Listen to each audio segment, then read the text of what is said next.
Bismillahirrahmanirrahim. Assalamualaikum warahmatullahi wabarakatuh. Baiklah, pertama-tama marilah kita memanjatkan puja dan puji syukur kita atas kehadirat Allah Subhanahu wa Ta'ala. Semoga kita dapat melaksanakan semua kegiatan kita dengan lancar pada hari ini. Video kali ini dibuat untuk memenuhi tugas UTS mata kuliah Psikologi Pendidikan dengan dosen pengampu yaitu Bapak Mufli Wahid Hamid, SPSI, MPSIT. Baiklah, saya akan masuk pada pokok pembahasan pada video ini, yaitu teori humanistik dan implikasinya dalam pembelajaran. Pasti banyak di antara kita yang bertanya, apa itu teori humanistik dan kapan teori tersebut ada? Kita melangkah ke slide berikutnya, yaitu pengertian teori humanistik. Teori humanistik atau teori humanisme merupakan konsep belajar yang lebih melihat pada sisi perkembangan kepribadian manusia, berfokus pada potensi manusia untuk mencari dan menemukan kemampuan yang mereka punya dan mengembangkan kemampuan tersebut. Kemudian, teori humanisme banyak mengadopsi prinsip-prinsip progresif dan mendapat stimulan dari eksistensialisme yang mencakup keberpusatan pada anak, peran guru yang otoritatif, pemfokusan pada subjek didik yang terlibat aktif, dan sisi-sisi pendidikan yang kooperatif dan demokratis. Pada intinya, teori humanisme ini adalah perilaku seorang. Selain itu, teori belajar humanistik sifatnya sangat mementingkan isi yang dipelajari pada proses pembelajaran itu sendiri. Teori belajar ini lebih banyak berbicara tentang konsep-konsep pendidikan untuk membentuk manusia yang dicita-citakan dan bertujuan untuk memanusiakan manusia itu sendiri, serta tentang proses belajar dalam bentuknya yang paling ideal. Dalam artian memanusiakan manusia adalah perilaku tiap orang ditentukan oleh orang itu sendiri dan memahami manusia terhadap lingkungan dan dirinya sendiri. Kemudian melangkah ke sejarah munculnya teori humanisme atau teori humanistik. Pada akhir tahun 1940-an muncul suatu perspektif psikologi baru yang dipelopori oleh beberapa orang yang mengembangkan ilmu psikologi. Di antaranya yaitu ahli-ahli psikologi klinik, pekerja-pekerja sosial, dan konselor. Gerakan ini berkembang dan kemudian dikenal sebagai psikologi humanistik. Psikologi ini berusaha untuk memahami perilaku seseorang dari sudut si pelaku atau behavior, bukan dari pengamat atau observer. Dalam dunia pendidikan, aliran humanistik muncul pada tahun 1960 sampai 1970-an, dan kemudian perubahan-perubahan dan invasi yang terjadi selama 2 dekade terakhir pada abad 20 ini pun tidak juga akan menuju pada arah ini. Kemudian, orientasi teori humanisme. Berangkat dari disiplin ilmu psikologi, psikologi humanistik memberikan sumbangannya bagi pendidikan alternatif yang dikenal dengan sebutan pendidikan humanistik. Humanistik keseluruhan melalui pembelajaran nyata, pengembangan aspek emosional, sosial, mental, dan keterampilan dalam berkarir menjadi fokus dalam model pendidikan humanistik. Perhatian psikologi humanistik yang utama tertuju pada masalah bagaimana tiap-tiap individu mempengaruhi dan membandingkan dan membimbing oleh maksud-maksud pribadi yang mereka hubungkan pada pengalaman-pengalaman mereka sendiri. Menurut para pendidik, aliran humanistik, penyusun dan penyajian materi pelajaran harus sesuai dengan perasaan dan perhatian siswa. Teori kepribadian humanistik sendiri direpresentasikan oleh teori kepribadian salah satu tokoh pelopor teori humanisme yaitu Maslow. Ajaran-ajaran yang berkaitan dengan teori kepribadian humanistik adalah sebagai berikut. Pertama, individu sebagai keseluruhan yang integral. Yang kedua, ketidakrelevanan penyelidikan dengan hewan. Yang ketiga, pembawa baik manusia. Yang keempat, potensi kreatif manusia. Dan yang kelima, penekanan pada kesehatan psikologis. Setiap teori pembelajaran pasti memiliki kelebihan dan kekurangan. Adapun kelebihan dan kekurangan teori humanisme atau humanistik. Pertama, yaitu kelebihan. Kelebihan teori humanisme antara lain, teori humanisme lebih cocok untuk diterapkan dalam materi pembelajaran yang bersifat pembentukan karakter. Teori ini dinyatakan berhasil apabila siswa bersemangat dalam mengikuti proses pembelajaran. Contoh konkretnya, siswa bergairah, berinisiatif dalam belajar, dan terjadi perubahan pola pikir, perilaku, dan sikap atas kemauan sendiri. Teori ini juga mengharapkan siswa untuk menjadi manusia yang bebas, tidak terikat oleh pendapat orang lain, dan mengatur pribadinya sendiri secara bertanggung jawab, tanpa mengurangi hak-hak orang lain atau melanggar aturan, norma, disiplin, atau etika yang berlaku. Teori ini juga mendorong guru untuk dapat lebih mengenali peserta didiknya. Teori ini memberikan dampak yang signifikan terhadap proses perkembangan anak dilihat dari sisi kepribadiannya. Dan teori ini lebih mengedepankan aspek memanusiakan manusia dan pembentukan karakter. Adapun kekurangan teori ini yaitu siswa yang tidak menyadari dan memahami potensi dirinya akan ketinggalan dalam proses belajar. Siswa yang tidak aktif dan malas belajar akan merugikan diri sendiri dalam proses belajar, dan proses pembelajaran lebih difokuskan kepada pengembangan potensi yang dimiliki siswa sehingga pengembangan intelektual siswa tidak terasah. Kemudian melangkah ke pokok pembahasan yang kedua, yaitu implementasi teori humanisme dalam pembelajaran. Aplikasi teori humanisme dalam pembelajaran cenderung mengarahkan siswa untuk berpikir induktif, mementingkan pengalaman, serta membutuhkan keterlibatan siswa secara aktif dalam proses pembelajaran.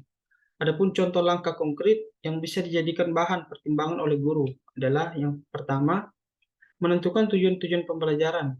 Yang kedua, menentukan materi pembelajaran.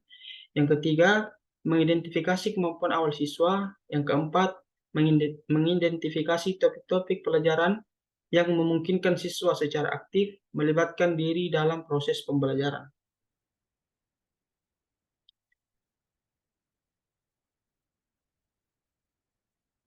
Implementasi dari teori humanisme dalam pembelajaran itu dapat kita lihat dengan beberapa model pembelajaran yang telah digunakan pada beberapa lembaga pendidikan. Ada 3 model pembelajaran yang berkaitan dengan implementasi teori humanistik atau humanisme, yaitu pertama, confluent education. Confluent education adalah pendidikan yang memadukan atau mempertemukan pengalaman-pengalaman efektif dengan belajar kognitif di dalam kelas. Hal ini merupakan cara yang bagus sekali untuk melibatkan para siswa secara pribadi di dalam bahan pelajaran. Yang kedua yaitu open education. Open education adalah proses pendidikan terbuka. Menurut Welberg dan Thomas, tahun 1972, open education itu memiliki 8 kriteria, yaitu pertama, kemudahan, belajar tersedia. Yang kedua, penuh kasih sayang, hormat, terbuka, dan hangat. Yang ketiga, mendiagnosa peristiwa-peristiwa belajar. Yang keempat, pengajaran. Yang kelima, penilaian.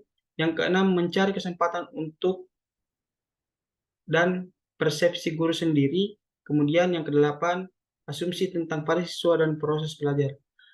Meskipun pendidikan terbuka memberikan kesempatan kepada para siswa untuk bergerak secara bebas di sekitar ruangan dan memilih aktivitas belajar mereka sendiri, namun bimbingan guru tetap diperlukan. Yang ketiga, yaitu cooperative learning. Cooperative learning atau belajar kooperatif merupakan fondasi yang baik untuk meningkatkan dorongan berprestasi siswa. Menurut Slavin, tahun 1980, cooperative learning mempunyai 3 karakteristik. Yang pertama, siswa bekerja dalam tim-tim belajar yang kecil, yaitu 4 sampai 6 orang anggota. Komposisi ini tetap selama berminggu-minggu. Kemudian siswa didorong untuk saling membantu dalam mempelajari bahan yang bersifat akademik atau dalam melakukan tugas kelompok. Yang ketiga, siswa diberi imbalan atau hadiah atas dasar prestasi kelompok. Adapun teknik cooperative learning itu ada 4 macam, yaitu yang pertama, Team Games Turnamen. Dalam teknik ini, siswa yang kemampuan dan jenis kelaminnya berbeda-beda disatukan dalam tim yang terdiri dari 4-5 orang anggota. Setelah guru menyajikan bahan, tim lalu mengerjakan lembaran-lembaran kerja, saling mengajukan pertanyaan, dan belajar bersama untuk persiapan menghadapi turnamen atau pertandingan yang biasanya diselenggarakan sekali seminggu. Dalam turnamen ini ditentukan beranggotakan 3 orang siswa untuk bertanding melawan siswa-siswa yang kemampuannya serupa atau atas dasar hasil minggu sebelumnya. Hasilnya, siswa-siswa yang berprestasi paling rendah pada setiap kelompok memiliki kesempatan yang sama untuk memperoleh poin bagi timnya sebagai siswa yang berprestasi paling tinggi. Yang kedua, Student Teams Achievement Divisions. Teknik ini juga menggunakan tim yang terdiri dari 4-5 anggota. Tetapi, kegiatan turnamen diganti dengan saling bertanya selama 15 menit. Pertanyaan-pertanyaan yang diajukan lebih dulu disusun oleh tim. Skor-skor yang tinggi memperoleh poin lebih daripada skor-skor yang lebih rendah. Kecuali itu juga digunakan atau skor perbaikan. Yang ketiga adalah jigsaw. Dalam teknik ini, siswa dimasukkan ke dalam tim-tim kecil yang bersifat heterogen. Bahan pelajaran dibagikan kepada anggota-anggota tim, kemudian siswa-siswa tersebut mempelajari bagian mereka masing-masing bersama-sama dengan anggota-anggota dari tim yang lain yang memiliki bahan yang sama. Setelah itu, mereka kembali ke kelompoknya masing-masing dan mengajarkan bagian-bagian yang telah dipelajari bersama-sama dengan anggota tim lain itu kepada anggota-anggota timnya sendiri. Akhirnya, semua anggota tim dites mengenai seluruh bahan pelajaran. Yang keempat, yaitu Group Investigation. Group Investigation adalah teknik di mana siswa bekerja di dalam kelompok-kelompok kecil untuk menangani berbagai macam proyek kelas. Setiap kelompok dibagi tugas tersebut menjadi subtopik, kemudian setiap anggota kelompok melakukan kegiatan-kegiatan meneliti yang diperlukan untuk mencapai tujuan kelompok. Setelah itu, setiap kelompok mengajukan hasil penelitiannya kepada kelas. Dalam metode ini, hadiah atau poin tidak diberikan. Demikianlah sekilas tentang keempat teknik cooperative learning. Itu ternyata cooperative learning itu pada umumnya mempunyai efek positif terhadap prestasi akademik.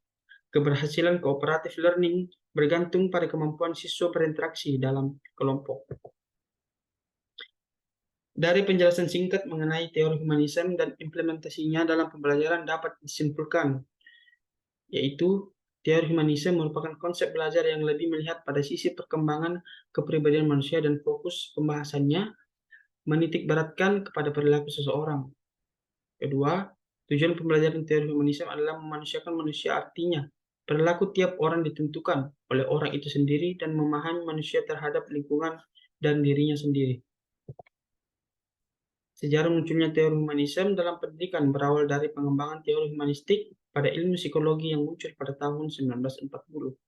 Tokoh-tokoh yang berperan besar dalam kemunculan teori humanisme adalah Arthur Combs, Abraham Maslow, Carl Ronson Rogers, Colt, Honey dan Mumford, Habermas, Bloom, dan Krapf-Klaussubel.